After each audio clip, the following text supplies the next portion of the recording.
Entonces vamos a continuar, ¿de acuerdo? Sí. Nos quedamos en... Ok, ¿de qué estábamos hablando? Democracia. De democracia. Ok, nada más les pido por favor que quien me trae la música me cierre el micrófono, por favor. Está muy bien y todo, pero... Ok, entonces estábamos hablando de la democracia. Y obviamente cuando hablamos de democracia, hablamos de sistemas políticos. Acuérdense que cuando hablamos de sistemas políticos, tiene que ver con una forma de organización de la política y también del poder, ¿de acuerdo? En este caso, en México, nosotros hablamos de democracia como un sistema político que nos ayuda a cómo organizar precisamente la política y cómo organizar el poder, porque si no, esto sería un caos. ¿De acuerdo? Entonces, aquí tenemos esta imagen muy bonita que básicamente nos representa cómo es que está organizado nuestro sistema político. Sabemos que está organizado bajo tres poderes, que es el poder legislativo, el poder judicial y el poder legislativo. ¿De acuerdo? ¿Cuál es el poder legislativo, Eduardo?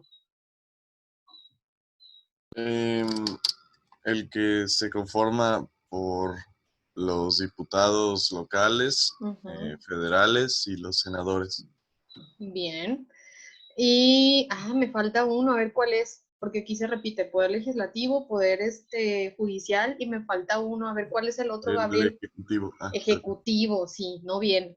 No viene, pero sí nos viene la figura representativa, que es el presidente de la República. Entonces tenemos tres tipos de poderes en nuestro país, que es el poder ejecutivo, el legislativo y el judicial. ¿De acuerdo? Creo que he repetido, es el legislativo, sí.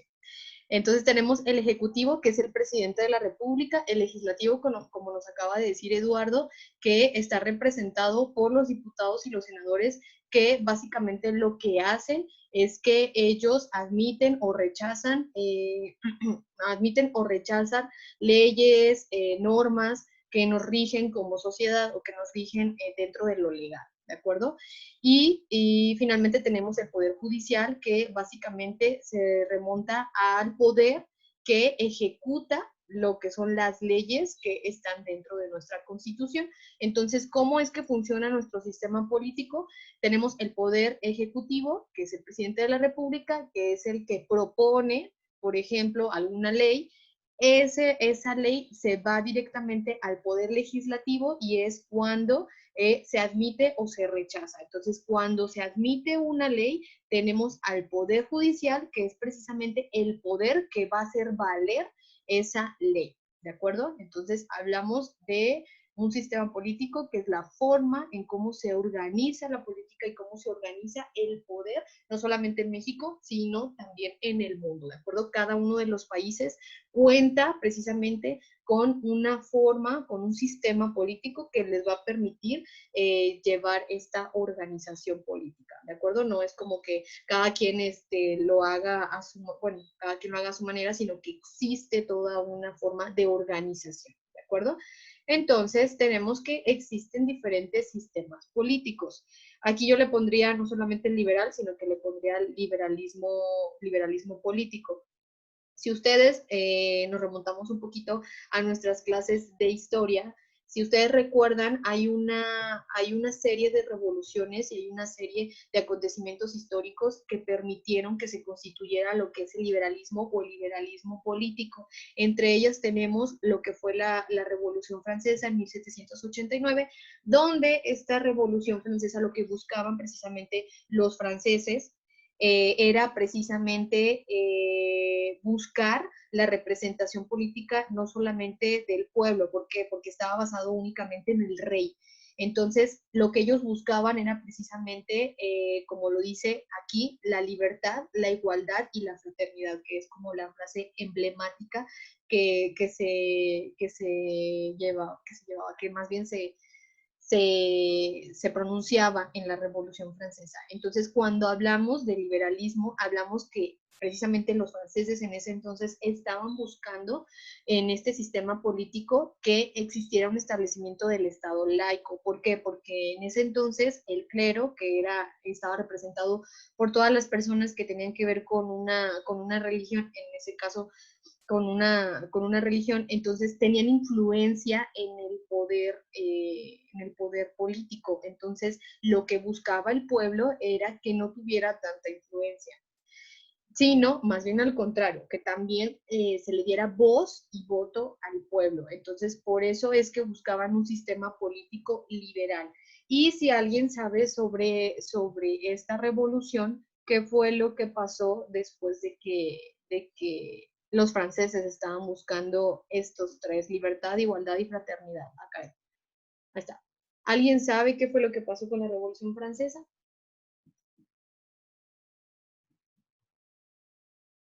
¿Nadie? Inspiró a otros movimientos políticos en otros países. Entre ellos, En Estados Unidos, México. México. Uh-huh. Ah, Sí, sí, en Estados Unidos, denme un segundo. En Estados Unidos fue antes de la Revolución Francesa, que fue la independencia de las 13 colonias inglesas. Entonces, esta independencia de las 13 colonias inglesas, junto con la Revolución Francesa, junto con el movimiento de la Ilustración, que básicamente lo que decía era que anteriormente no se cuestionaba, tiene que ver con filosofía, no se cuestionaba el orden establecido, no se cuestionaba que, por ejemplo, el Papa dijera, tú tienes que actuar de esta manera. ¿Por qué? Porque lo dice Dios.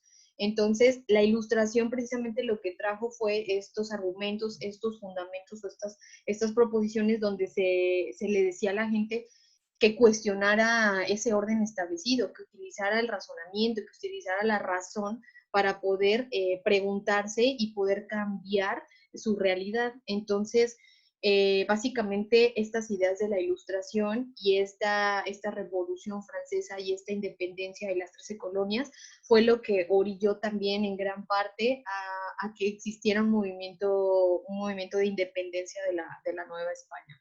Pero bueno, eso lo vamos a ver la próxima semana en la parte de ciencias sociales. Entonces, ¿qué es lo que quiero que ustedes se queden con todo esto que les estoy explicando? Es que existe un sistema político que se llama liberalismo, donde básicamente lo que busca es que exista un Estado laico, ¿de acuerdo? Un Estado laico y que exista una distribución del poder también, no solamente en el rey, sino que ese poder se distribuyera también en el pueblo, también en la burguesía y también en la burocracia, ¿de acuerdo? Los burócratas. Ok. Tenemos, por otro lado, un sistema político que se llama el socialismo. Este sistema político, les puse también que es el comunismo para que logremos identificar cuál es la diferencia sutil entre el socialismo y el comunismo. Cuando hablamos del socialismo, como lo dice aquí, es un sistema de organización social y económica que está basado en la propiedad y en la administración colectiva o estatal de los medios de producción y distribución de los bienes. ¿Qué es lo que defiende? Defiende la propiedad colectiva sobre la propiedad privada para alcanzar una sociedad justa e igualitaria. Entonces, vámonos por partes. Primero, cuando hablamos del socialismo, hablamos de un sistema tanto de organización social, económica, y yo le pondría aquí política también, ¿de acuerdo? Porque básicamente rige todos los aspectos o todos los elementos de una sociedad. Entonces, obviamente también está lo político. Entonces, hablamos de un sistema político, social y económico. Pero cuando hablamos también que está basado en la propiedad y en la administración colectiva, es decir, que rechaza la propiedad privada, ¿sí? Y esa propiedad va a ser del Estado. Y esa propiedad no solamente hablamos de una propiedad colectiva, sino que hablamos también de la apropiación de los medios de producción, pero entonces hay que saber qué son los medios de producción. Cuando nosotros hablamos de medios de producción, hablamos básicamente de todos los instrumentos o los materiales que van a tener relación o que van a intervenir en el proceso del trabajo, ¿de acuerdo? Entonces, si se fijan, sí son muchos conceptos, pero hay que irlo desglosando poco a poco. Entonces, hablamos de un sistema político en el que se defiende la propiedad colectiva y esa propiedad colectiva la va a administrar el Estado.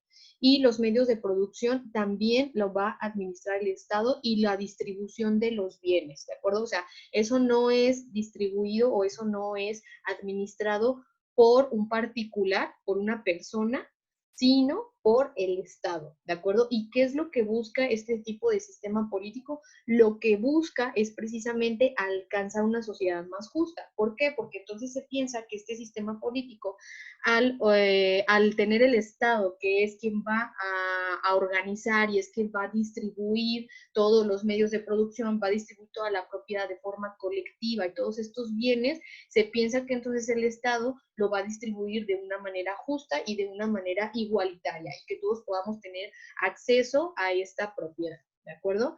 Entonces, eso es lo que busca, ya la realidad pues ya es otra, ¿no? Ya cuando se ejerce en la vida política, ya cuando se ejerce en la vida social y en la económica, pues ya vemos si funciona o no funciona, ¿de acuerdo? Entonces, acuérdense que lo que busca entonces el socialismo es que exista una sociedad más justa e igualitaria, ¿de acuerdo? Ok, entonces, ¿vamos bien? ¿Sí? Sí. Ok, entonces, el comunismo no viene en su libro, pero lo quise poner para que veamos cuál es la diferencia, porque luego de repente en las prácticas familiares sale, ¿no? Así como que, ay, eres un socialista o eres un comunista, para que ustedes sepan identificar cuál es la diferencia entre el socialismo y el comunismo, ¿de acuerdo? Entonces, tenemos que si el socialismo está basado en un sistema político donde el Estado es quien va a administrar y es quien va a distribuir tanto los bienes materiales como los medios de producción y la propiedad se va a volver colectiva, ya no va a ser privada. Entonces el comunismo se dice que para poder alcanzar precisamente este estado de organización política, primero se inicia con el socialismo.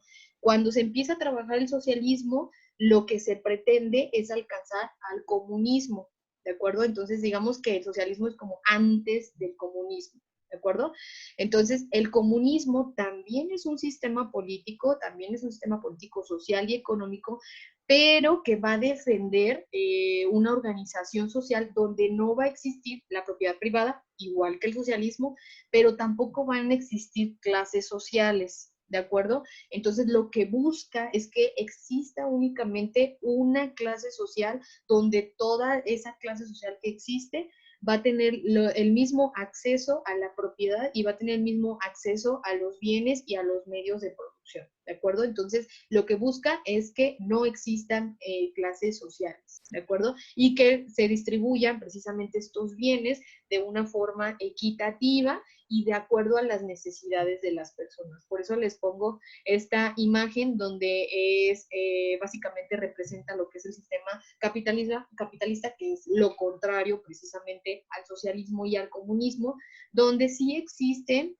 clases sociales, donde sí existe gente que tiene más dinero, que tiene más propiedades, que tiene propiedades privadas. Entonces, más bien lo contrario es que el comunismo lo que busca es que no exista las clases sociales. En el socialismo existe, pero trata de administrar un poco las clases sociales, o sea, todavía existen, pero trata de administrarla y está tratando de que dejen de existir. En el comunismo ya no existen las clases sociales, ya solamente existe una sola clase social donde todos tenemos acceso a lo mismo, ¿de acuerdo? De manera equitativa. ¿Estamos? ¿Sí? Sí. Ok, entonces Sí. ahora vamos a ver lo contrario. Ah, caray, el capitalismo. Me voy a ir al capitalismo, ¿de acuerdo? Para que no perdamos el hilo conductor. Entonces, hablamos también que existe un sistema económico y social que de alguna manera también rige el político, pero este es más económico, donde tenemos, por ejemplo, un claro ejemplo como lo es México, donde tenemos una democracia, pero también somos un sistema económico capitalista. Entonces, la diferencia entre el socialismo y el comunismo es que el sistema capitalista está basado en los medios de producción que deben de ser propiedad privada. El mercado sirve como un mecanismo para asignar los recursos escasos de manera eficiente y el capital es la fuente para generar riqueza. Entonces, ¿todo esto qué quiere decir? Que el capitalismo básicamente nos va a decir cómo es que se tiene que organizar la economía y cómo es que tiene que organizarse los medios de producción. Entonces, si los medios de producción, regresamos acá, si los medios de producción son los instrumentos y los materiales que intervienen en el proceso de trabajo, ¿esto qué quiere decir? Que básicamente es lo que nosotros utilizamos para poder trabajar, ya sea, por ejemplo, nuestro conocimiento, lo que nosotros sabemos, ya sea, no sé, la pala que nosotros necesitamos para poder ejercer nuestro trabajo, es decir, todo lo que implica que nosotros podamos ejercer un trabajo, esos son los medios de producción que nosotros podemos tener o que se involucran dentro del proceso de trabajo que nosotros tenemos. Entonces, si en el socialismo se habla que los medios de producción los va a administrar el Estado, en el capitalismo, ¿qué es lo que pasa? Que no lo administra el Estado, lo administra gente que le podemos llamar empresarios, por ejemplo, que lo administra gente de manera privada. Entonces, ¿qué es lo que tenemos en el capitalismo? Que en el capitalismo existen empresarios, existe gente que se hace dueña de los medios de producción, es decir, que, por ejemplo, tiene una empresa, contrata gente, entonces hace privada esa fuerza de trabajo y esos medios de producción, y ese capital o ese dinero que va a ir ganando a través del trabajo de la gente, a través del trabajo de los obreros, se hace de manera privada, ¿de acuerdo? No lo administra el Estado, lo administran esas personas que se les llaman empresarios, ¿de acuerdo? Entonces, ¿qué es lo que hace? Que entonces va a administrar esa persona esos recursos que son escasos y lo va a hacer de la manera más eficiente que tenga, y el capital va a ser la fuente para generar esa riqueza. Es decir, que a través del trabajo de las personas es como se obtiene la riqueza. Entonces, obviamente la riqueza no es distribuida de manera equitativa. ¿Por qué? Porque obviamente al privatizar precisamente el trabajo, entonces, ¿qué es lo que pasa? Que la riqueza se va a distribuir de manera diferente. Yo te estoy pagando porque tú trabajes 8 horas al día, entonces ese trabajo me va a generar a mi riqueza, pero la riqueza no la voy a distribuir de manera equitativa. La riqueza solamente la voy a distribuir, yo te voy a dar una parte, que es lo que yo creo que vale tu trabajo, y entonces para mí, para que sea retributivo, para que a mí me coste, entonces yo me voy a quedar con más dinero y yo nada más te voy a pagar lo que yo creo que vale tu trabajo, ¿de acuerdo? Entonces, por eso se dice, los recursos productivos deben pertenecer a una persona y no al Estado. Entonces, en este caso, cuando se refiere a una persona, se refiere al empresario o se refiere al dueño de los medios de producción, que es precisamente el empresario. Entonces, ¿cuáles son los factores fundamentales del capitalismo? Es el trabajo y el capital. Hablamos del capital cuando hablamos de dinero, ¿de acuerdo? Entonces, vamos a parar aquí porque nos quedan 5 minutos, ¿de acuerdo? Para no iniciar con otro. ¿Vamos bien hasta aquí? Sí. Sí. Pues bien. Ok, entonces si se fijan, el capitalismo es totalmente lo contrario al socialismo y al comunismo. ¿Por qué? Porque en el capitalismo sí tenemos, voy a quitar esto, aquí está. En el capitalismo sí tenemos clases sociales, sí tenemos gente que es dueña de los medios de producción, que es dueña del capital, es decir, que tiene dinero para poder invertir y que tiene dinero para poder generar y construir una empresa, y que obviamente esa persona que es dueña de esos medios de producción, pues va a obtener mayor riqueza en comparación con los obreros o en comparación con los empleados o con quienes nosotros vendemos nuestro trabajo, va a ser muy diferente. Entonces, obviamente la riqueza no se va a distribuir de manera equitativa y no se va a distribuir de manera igualitaria, y eso hace que entonces existan las clases sociales o existan los estratos sociales. ¿De acuerdo? De acuerdo. Ok, ya lo voy a Sí. poner en la tachita. Muy bien. Ok, entonces terminamos ahorita con el capitalismo y regresamos ahorita con el autoritarismo. ¿De acuerdo? Entonces,